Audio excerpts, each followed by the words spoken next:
अस्सलाम वालेकुम वीवर्स, कैसे हैं आप सब। उम्मीद करती हूँ कि सब बखैरियत होंगे।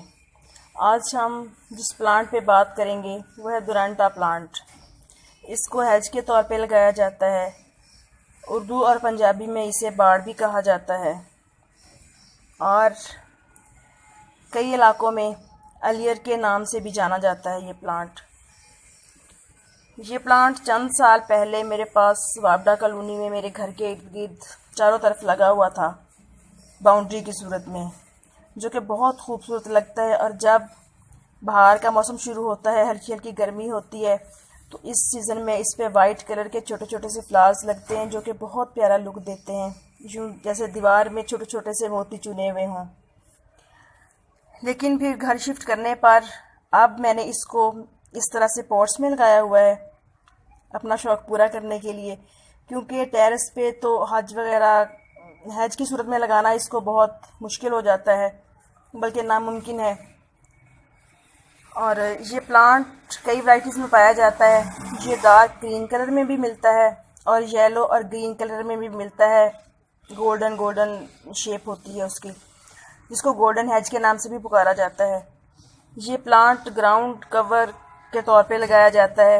इनकी ग्राउंड के गिर्द बॉर्डर वगैरह देने के लिए हेज की सूरत में लगा हुआ हो तो बहुत अच्छा लगता है।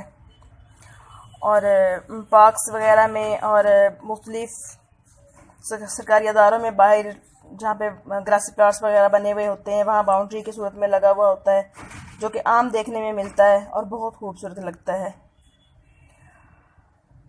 और इसको आप ज़मीन में लगाकर अपनी मनपसंद कोई सी भी शेप दे सकते हैं। बाउंड्री की सूरत में लगाने के अलावा इसके बाउल बना सकते हैं, बाउल की शक्ल में लगा सकते हैं, या इसकी स्टेप कटिंग करके आप जितनी चाहे, तकरीबन 15-20 फीट तक इसकी ऊंचाई चली जाती है। और ज़मीन पर तो हर तरह के माहौल में ये सर्वाइव कर जाता है, हर तरह के टेम्परेचर को बर्दाश्त कर लेता है। बट पॉट्स में शदीद गर्मी यानी कि झुलसा देने वाली लू जब चलती है, तो तब इस पॉट को साए में रख देना चाहिए, क्योंकि फिर इस प्लांट के लिए प्रॉब्लम बन सकती है। तो ऐसी कंडीशन में कोशिश करें कि शेड वाली जगह पे रखें इस प्लांट को, ताकि इसके कलर फेड ना हो और प्लांट की खूबसूरती मुतासिर ना हो। ये एक ऐसा प्लांट है जो कि ज़मीन में तो हर तरह की मिट्टी में चल जाता है, बट फिर भी जब पॉट में लगाते हैं तो कोशिश करें कि इसकी मिट्टी थोड़ी वेल ड्रेन ले लें, थोड़ी सी सैंड वगैरह शामिल कर लें और कुछ गोबर खाद वगैरह शामिल करके इसमें बराबर की क्वांटिटी लेके तो फिर इस प्लांट को लगाएं। और पानी की रिक्वायरमेंट भी इसकी बहुत ज़्यादा नहीं होती, बस जब मिट्टी खुश्क हो तो आप पानी दे दें, बेशक प्लांट ज़मीन में लगा हुआ हो या पॉट में लगा हुआ हो। और जब हम इस प्लांट को ग्रो करते हैं या जब ये प्लांट्स बहुत छोटा होता है, तो तब इस तरह की कंडीशन में थोड़ी देखभाल की ज़रूरत होती है दुरंटा प्लांट को, यानी कि खाद वगैरह और पानी वगैरह प्रॉपर तरीके से देना। लेकिन जब ये प्लांट बड़ा हो जाता है और इसकी रूट्स अच्छी तरह से ज़मीन में या पॉट में डेवलप हो जाती हैं, तो फिर इस प्लांट को किसी ख़ास केयर की ज़रूरत नहीं होती। फिर बस आप इसको इसके हाल पे छोड़ दें तो भी इसकी ग्रोथ बहुत अच्छी चलती है।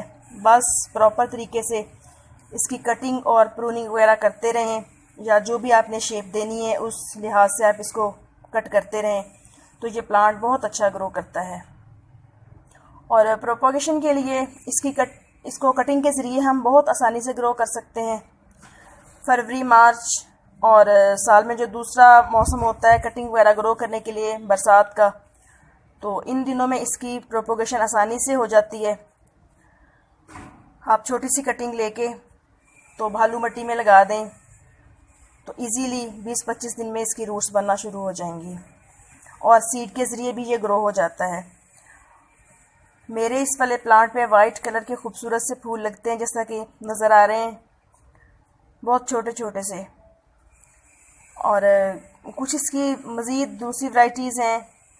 कुछ इलाकों में या कुछ कंट्रीज़ में पर्पल कलर के फूल लगते हैं इस प्लांट पे, और बाद में छोटी छोटी सी बेरीज बन जाती हैं, जो कि देखने में बहुत प्यारी लुक देती हैं। एक बात याद रखने की ये है कि अगर आप इस प्लांट को ज़मीन में हेज की सूरत में लगाते हैं या किसी भी शेप के लिए लगाते हैं तो इस तरह से कोशिश करें कि ये प्लांट बिल्कुल लगते ही ज़मीन पे फैलने मत दें। इसकी कटिंग करके इसको इस तरह से बढ़ने दें कि ज़मीन से तकरीबन ½ फीट या 1 फीट की ऊंचाई से इसकी ग्रोथ बढ़े, क्योंकि ज़मीन पर फैलने की वजह से कोई कीड़ा मकोड़ा या कोई सांप बिच्छू वगैरह इसमें छुप सकता है और खुदा न खास्ता किसी बच्चे को या किसी बड़े को नुकसान पहुंच सकता है। इसलिए एहतियात अच्छी चीज़ है, बजाय इसके कि कोई परेशानी का बायस बने। तो ज़मीन से कुछ ऊपर आप इसकी कोई सी भी शेप बना सकते हैं। तो आई होप कि आपको मेरा आज का वीडियो अच्छा लगेगा। जितनी मालूमात मेरे पास डोरेंटा प्लांट के बारे में थी मैंने आपके साथ शेयर की हैं। तो मेरा वीडियो अच्छा लगे तो मेरे चैनल को सब्सक्राइब कीजिएगा, मेरी वीडियो को लाइक कीजिएगा। इजाज़त दीजिए, फिर मिलेंगे किसी नेक्स्ट वीडियो में नेक्स्ट टॉपिक के साथ। ओके, अल्लाह हाफिज़।